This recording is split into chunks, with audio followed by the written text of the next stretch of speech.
Yo, before the episode starts, just for whatever reason, it just did not record any of the video for it. So the audio will be there. If you're watching on YouTube, it's just going to be the thumbnail the whole time.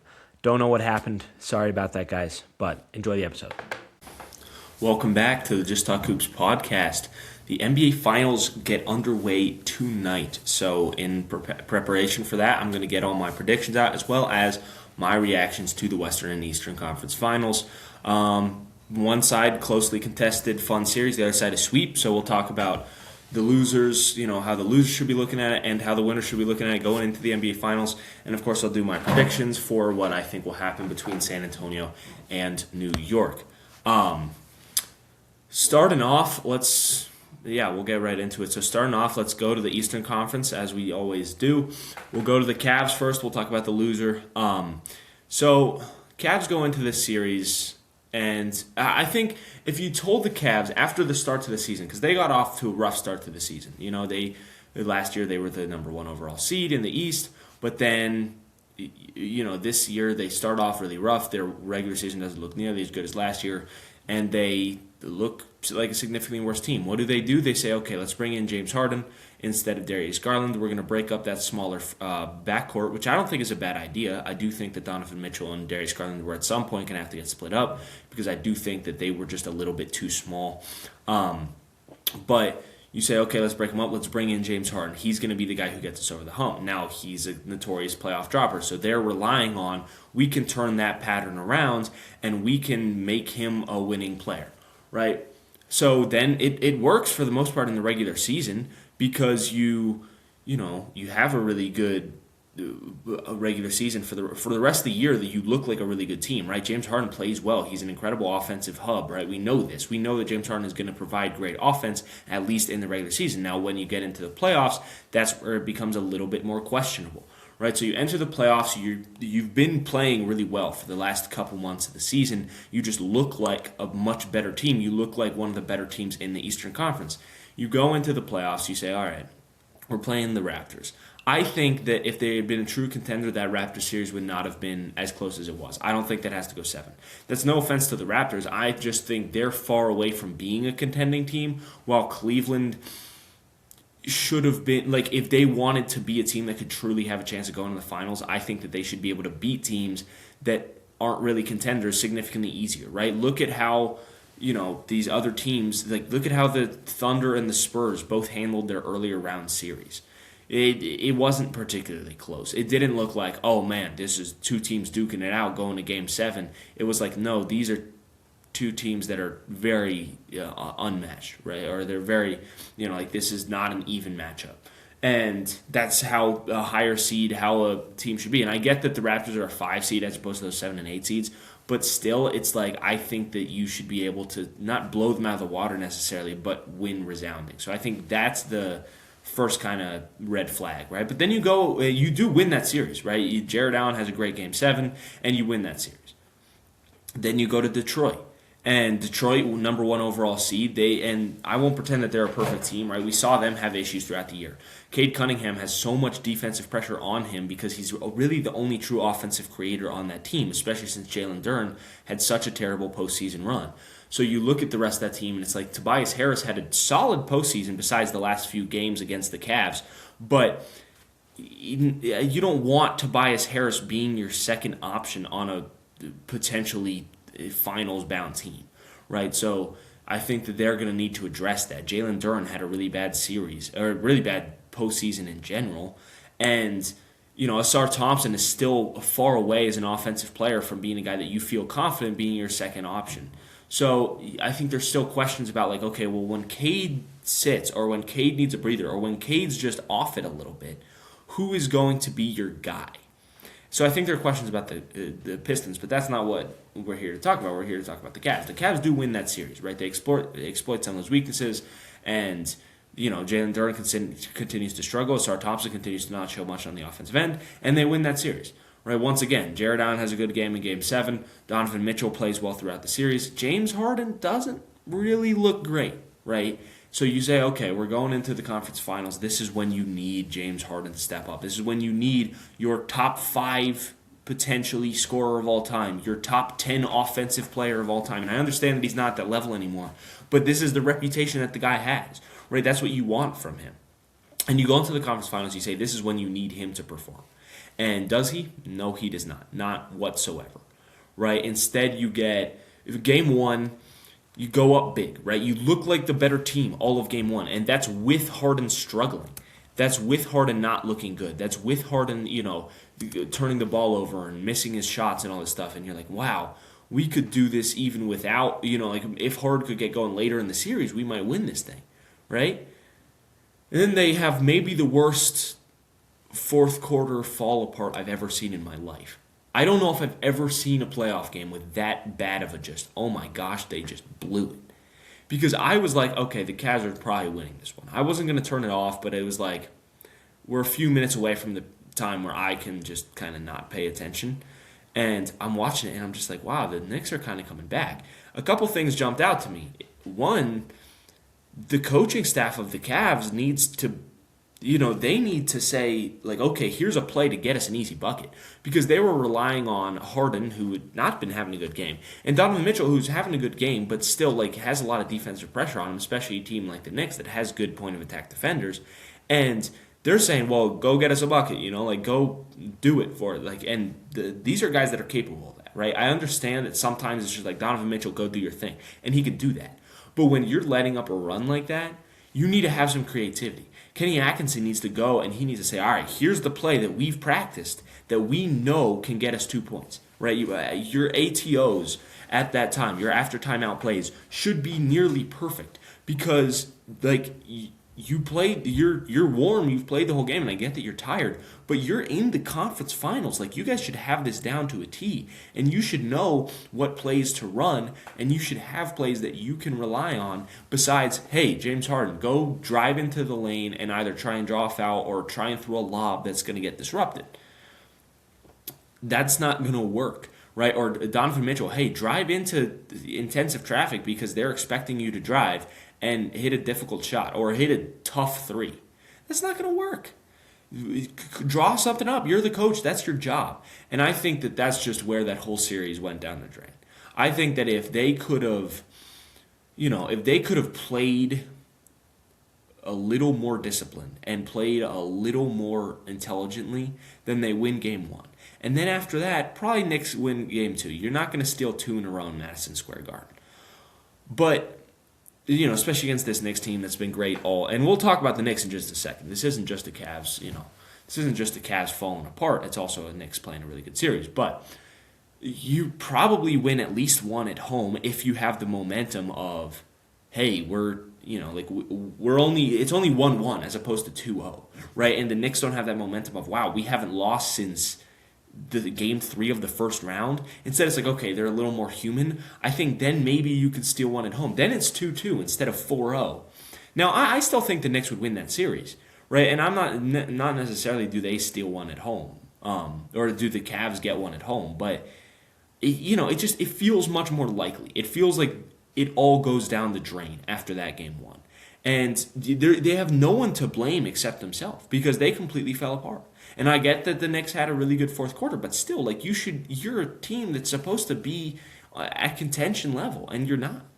So I think that is one of the most disappointing ends I've ever seen. And I'm not even a Cavs fan, and I was just like, this is terrible. This is extremely ugly. Now, what's going to happen to them in the offseason? That's a great question because I think that James Harden, I believe, is up for a player option. I would be shocked if James Harden... Well, actually, I wouldn't be shocked because James Harden has shown that he likes to move around, all this stuff. But if I was James Harden, I'm accepting that player option because I don't know what market there is for James Harden at the moment. And that seems insane, right? Because this is James Harden we're talking about. But is it? Think about it. What team could use a offensively ball-dominant player? Like James Harden really likes to have the ball in his hands. Offensively ball-dominant player doesn't play defense, right? We saw him get hunted by Jalen Brunson every single possession that he was on Brunson. It was, okay, go at him. Even if it's not Brunson, even if it's Mikal Bridges or if it's OG Anunoby, they're saying go at Harden, right? He's not a good defender whatsoever. So they're saying an old not incredibly athletic, not good defender, good offensive player, but needs the ball in his hands. What team wants that right now? Like there's not a whole lot of teams that are in the market because the younger teams that don't have as much going for them, they're not going to buy into an older guy. Right? Like the Nets don't want James Harden. Another team, the Wizards, the Wizards are kind of doing their own thing. But like a lot of these teams are younger teams, they don't want them. Plus the point guard position across the league, you got tons of guys. It's a loaded position. Now a team that needs a point guard, right? Like the Rockets, send him back.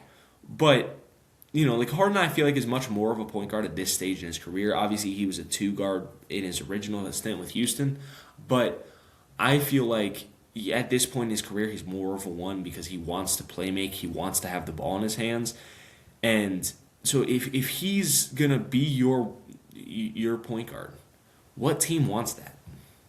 Maybe Houston, where he's already been and things ended sort of ugly. Ugly?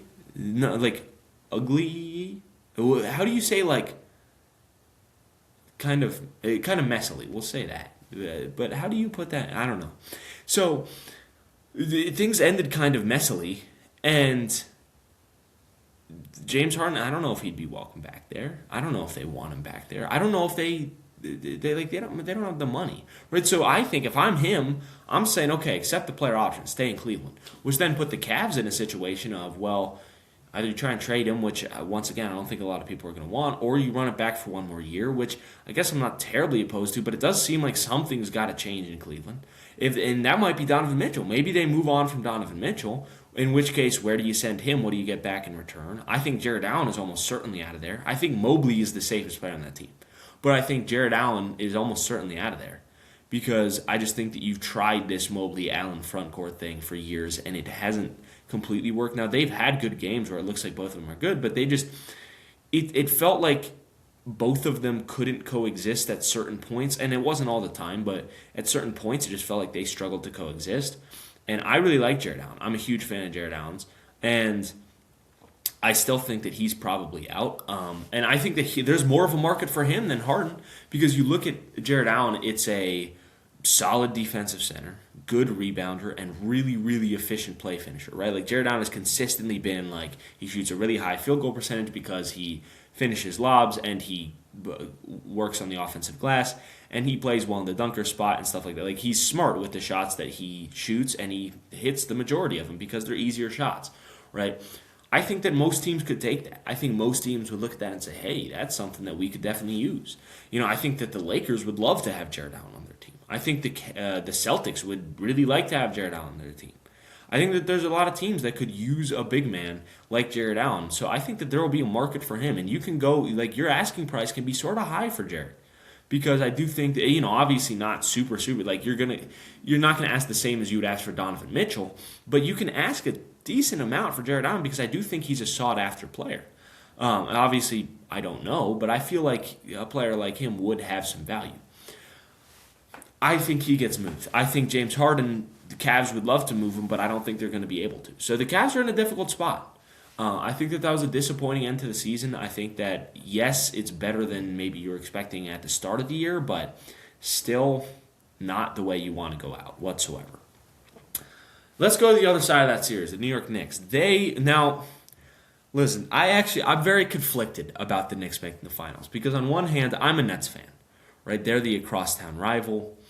It's difficult for me to truly root for the Knicks, and I will not really root for them against the Spurs. I'll be honest, I'm not really going to root for them. I'm not a Knicks fan. I'm a Nets fan, and it sort of hurts.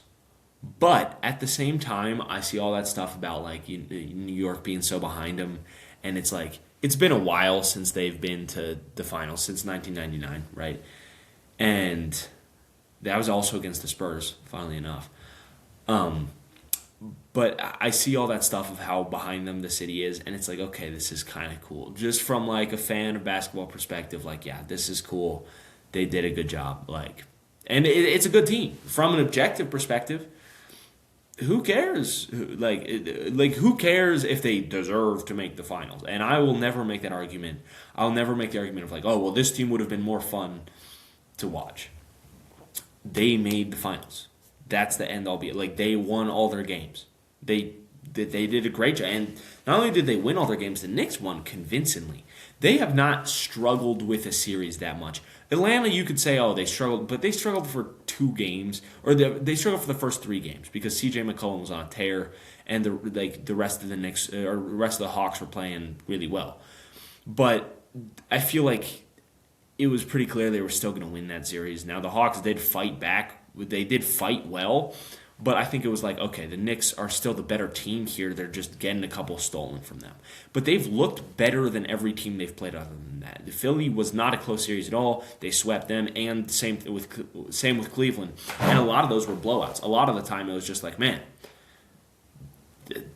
they walk into the arena, they win, and then the game's over by midway through the fourth quarter. Like, wow, okay, dominant performances. Now, I do think that we'll get to my guesses for the finals, or my predictions. Guesses, it makes it seem like I haven't watched any basketball. My predictions, that's a little bit of a different stage, a little bit of a different team, but still, like, props to them. They won those series pretty convincingly. Their first 3 series, they did a really good job.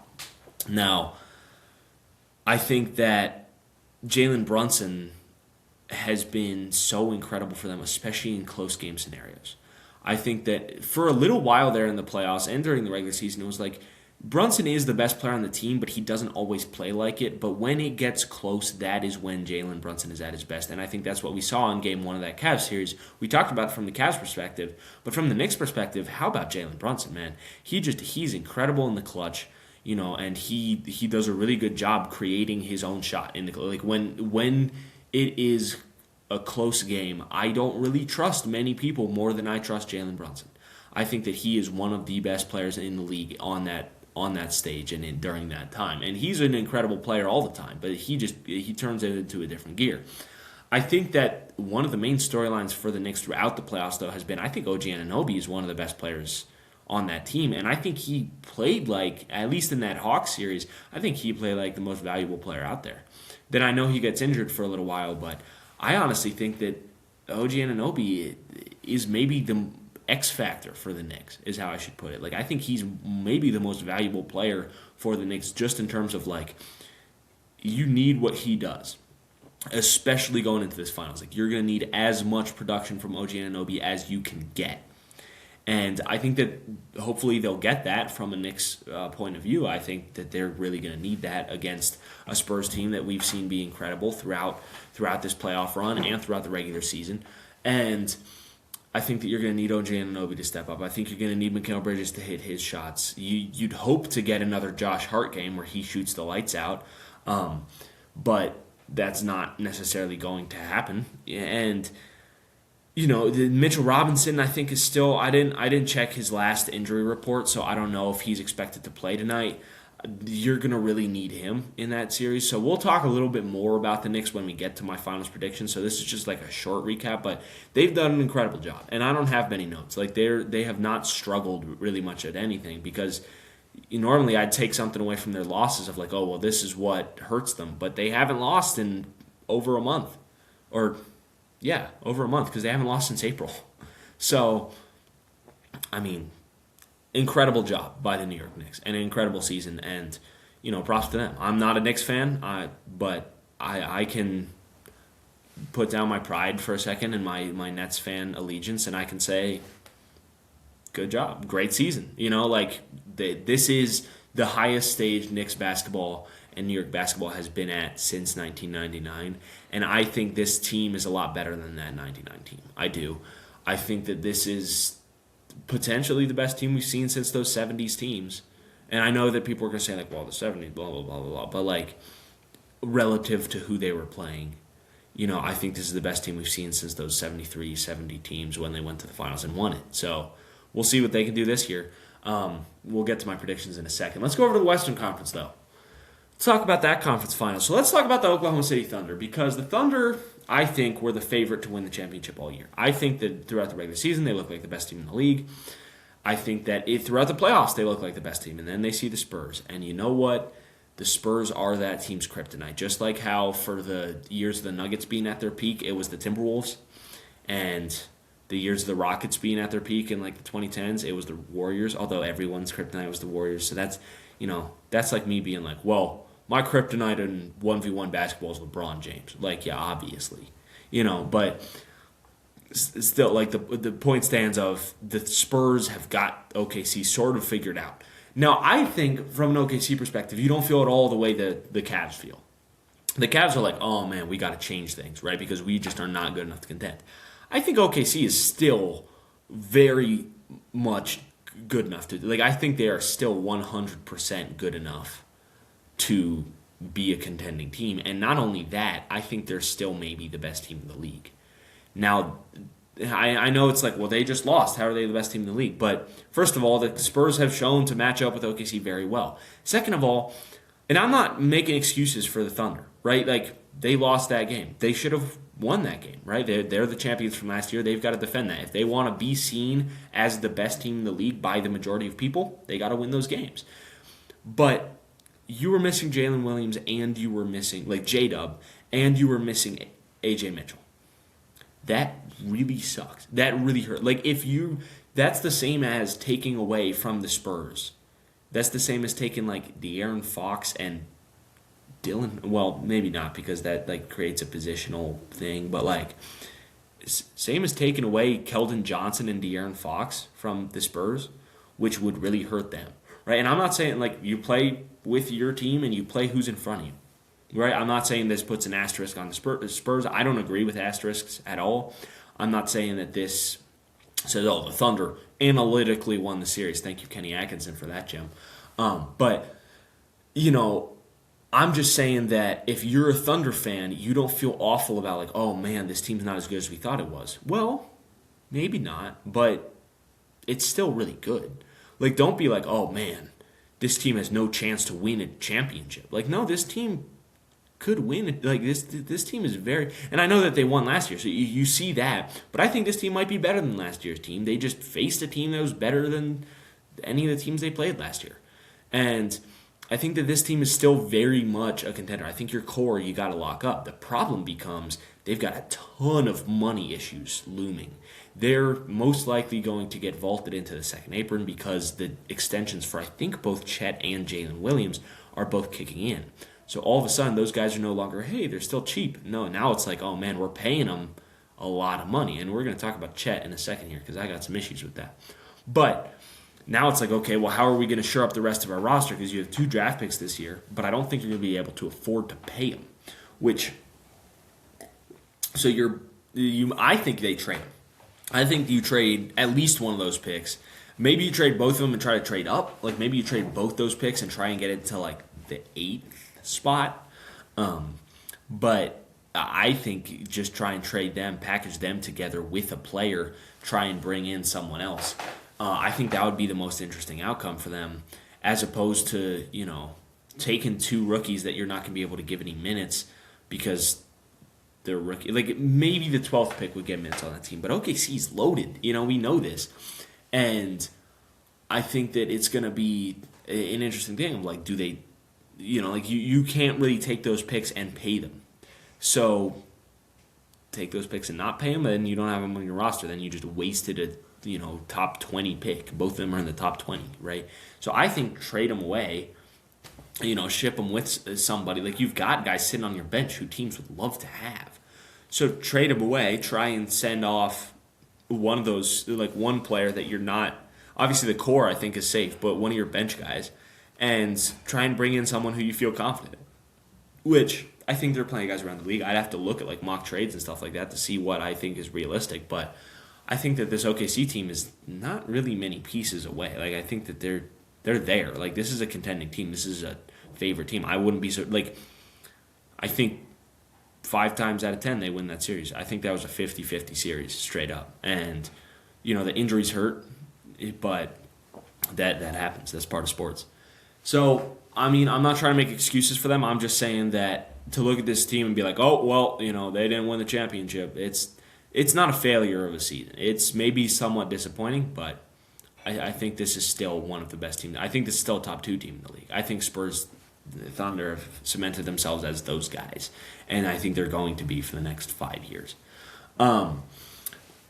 Now, let's talk about Chet Holmgren for a second here, because that, I think, was disappointing. You look at the rest of that series, you're like, not terribly disappointing. You lose to a team that's that won your season series in the regular season. Shai Gilgeous-Alexander doesn't play incredible, but that's also because he's facing doubles and incredible defenders all the time, and he still had a really good Game 7. He looked like one of the few guys who really wanted it, him and Cason Wallace. You lose some injuries. That hurts, but also lets you feel like, oh, well, maybe we're just a little bit away. Excuse me. The thing that is disappointing, Chet Holmgren. What a disappointing series, and Game 7 especially, because he just wasn't aggressive. He shot 2 shots in Game 7. He was all NBA, which I'm not mad at. I don't think that he shouldn't have been all NBA. I saw a lot of people flaming the pick. I'm not mad at it. My thing is, you didn't play like it when it mattered. Be aggressive. I get that Wembanyama is the best defender in the league. I get that he's one of the most impactful defenders of all time.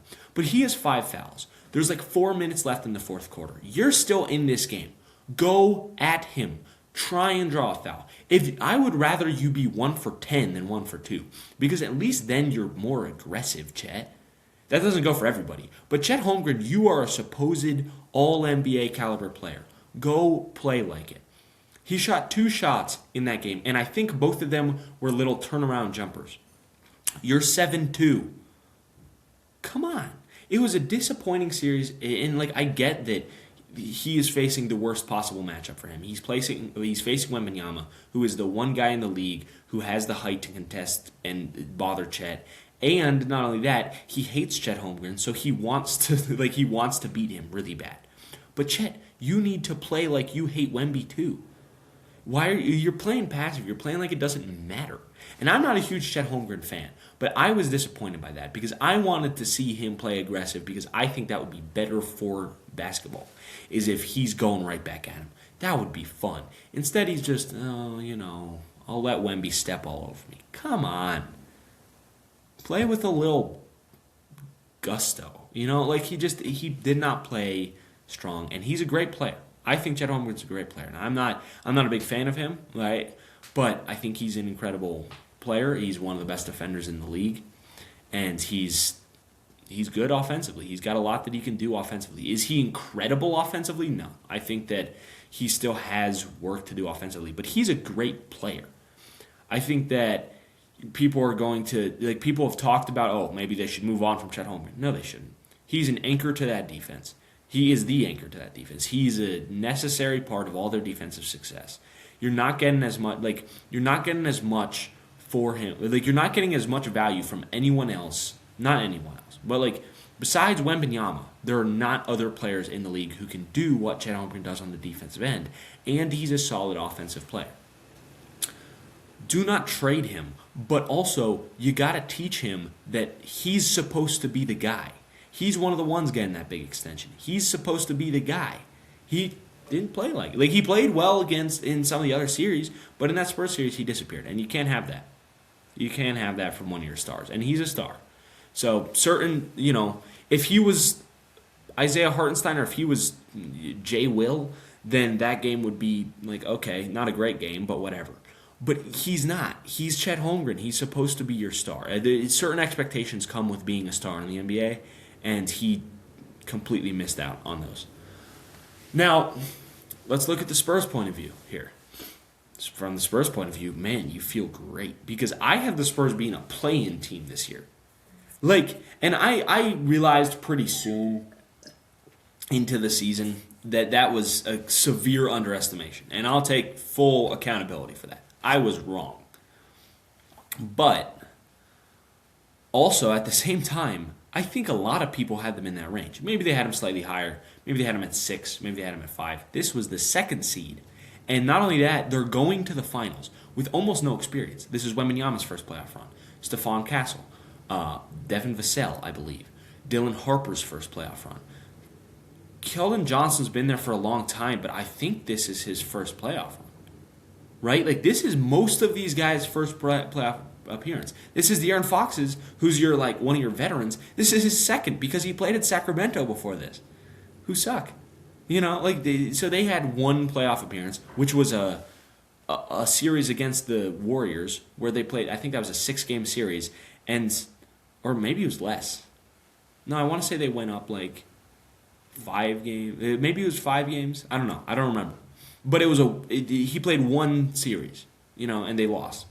So it's not like he's been around. He knows what he's doing. Harrison Barnes is your playoff veteran, and Harrison Barnes is not even close to the best player on your team. And I think he provides good veteran presence and stuff like that. But like your stars, your guys, they haven't been here before. They don't, and sure they've like Stephon Castle, he was in the March Madness tournament. He did a great job at UConn. Victor Wembanyama has played at high levels internationally. Like we saw him in the Olympics and stuff like that. So they've played at other levels, but they have not played a full or even part of a postseason of NBA basketball. And they come into it as a young, inexperienced team. And I think that this should show us that experience does not matter as much as we thought it would. Because sometimes you just want it more and you're better. And that's how they played throughout the series. Or throughout the postseason. First round, I think they were just a better team. And they also wanted it a lot, but I think they were just a better team. Against the Timberwolves, I think they were a better team. Against the Thunder, you could say the Thunder are a better team, but the Spurs wanted it more. Wembanyama's like crying after Game 7, which I think is good for the sport. I don't blame him, right? Like, you're going to the NBA Finals. Congratulations. Good for him. He's going to the Finals, and I think that's awesome. And I think that this team is just...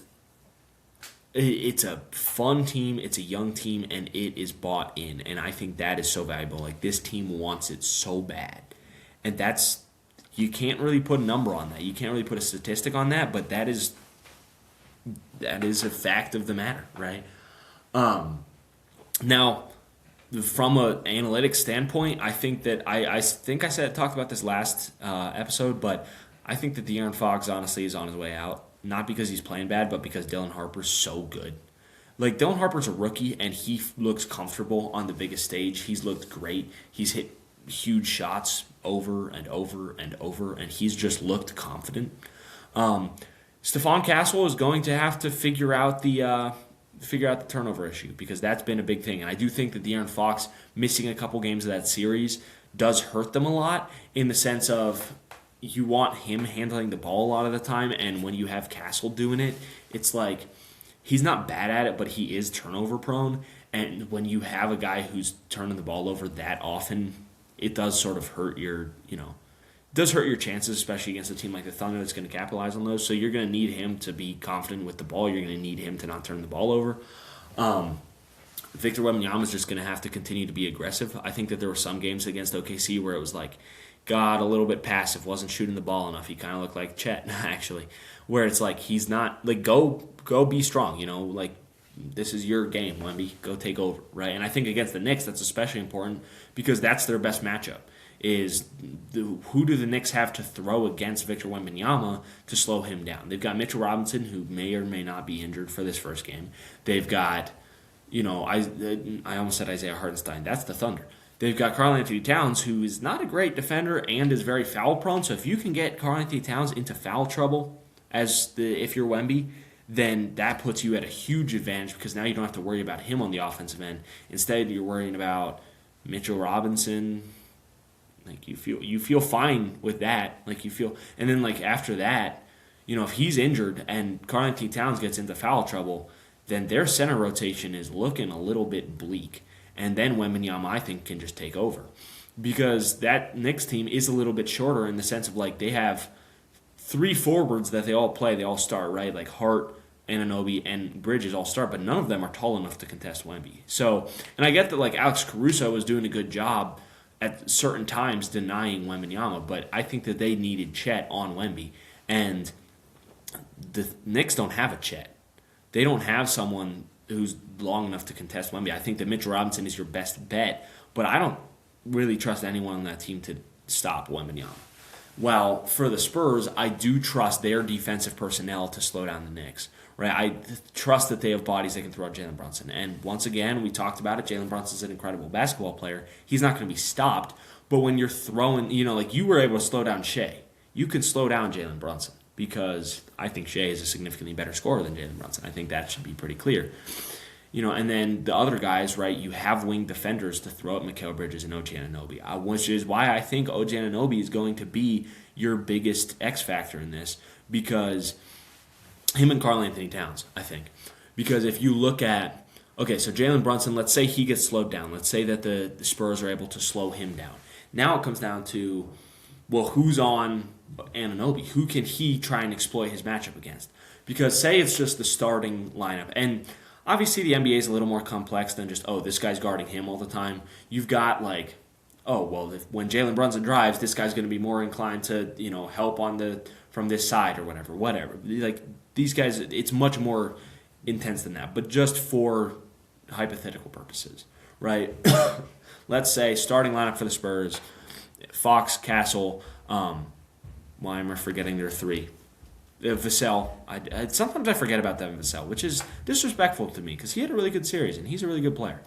Julian Champagnie, who also had a good series, and Victor Wembanyama. That's who they've started. That's who they'll start, right?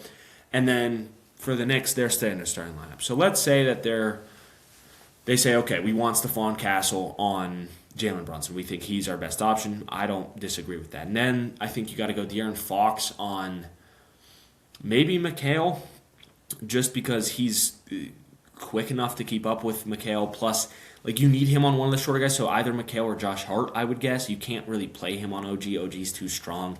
Hart is, I'd say maybe you put him on Josh Hart because Josh Hart is the person you're least worried of killing you on the offensive end. Now you're gonna have to focus on, is De'Aaron Fox gonna be able to keep Josh Hart off the glass, because Josh Hart is a really good defender. We know that.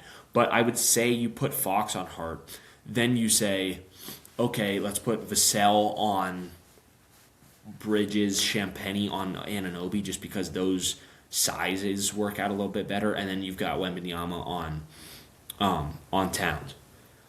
And OG Anunoby might be able to do something against Julian Champagnie. And I know that it's so difficult to drive against the Spurs because you've got the Eiffel Tower in there, but like, I think that the thing is going to be, can OG Anunoby take advantage of his matchup? Now, once the Spurs bring in their bench guys, then maybe they can throw Carter Bryant at OG. That's a different story, right? Because I think Carter Bryant's an incredible player. I think he's a good defender. Obviously, he has lapses. He's a rookie. He's still got a lot to learn. But he's been really good, and he was playing against Shea, and Shea is a lot better than OG Anunoby, but I think OG being able to take advantage of his matchups, whether that be Vassell, whether that be Carter Bryant, whether that be Julian Champagnie, is going to be so important. So I think that that's something to look out for. I think that Karl Anthony Towns, what he can do, right? He's going to have to be aggressive against Wembanyama so that he's respected enough from the three-point line. Like, I want Karl Anthony Towns to shoot threes a lot, because then you have Wembanyama drawn out to Karl Anthony Towns. Now maybe you say, let's switch it up. Let's put Wembanyama on a guy like Josh Hart and just have him kind of play free safety. That's what the Thunder like to do with Chet, right? They're like, okay, well, we're gonna put Chet on your worst shooter, even if he's a little smaller, so that he can come protect the rim, right? We're not going to put him on your tallest guy. We're going to put him on one of your shorter guys, and then he's going to come over and help. And then when a center's trying to get going, like, oh, all of a sudden you have another, like, a rim protector in the way with Chet Holmgren. Now, I don't know if the Spurs will do that. It would be an interesting look to have him, like, kind of play one of the other guys and then just, like, be able to move around on defense more, as opposed to Karl Anthony Towns, where you have to respect Karl Anthony Towns' three-point jump shot. But also, Wembanyama can cover so much ground that, like, drawing him out to the three-point line is the same as drawing other guys out to, like, the free throw line, because he can cover so much ground that he can get back and block your shot or contest it anyway. So it'll be interesting to see what that looks like. But if I'm Karl Anthony Towns, or if I'm the Knicks coaching staff, I'm telling Karl Anthony Towns, shoot the ball. Every time you get it. Well, not every time. But, like, when you get the ball and you have daylight against Wembanyama, shoot it. Make him come out and contest you, so that when he is contesting you, like, Wembanyama is an incredible player, but no one can be in two places at once, right? It almost seems like it sometimes, but no one can do that. So make him be out contesting you. That frees up driving lanes. Excuse me. That frees up driving lanes for Jalen Brunson and OG Anunoby and Mikal Bridges and these other guys, which then allows them to get going.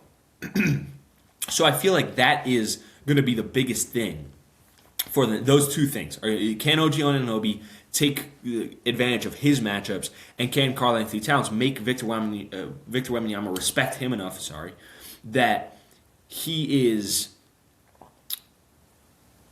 he's dealing with Towns the whole time. And also, can Towns hold his own with Wembanyama on the defensive end?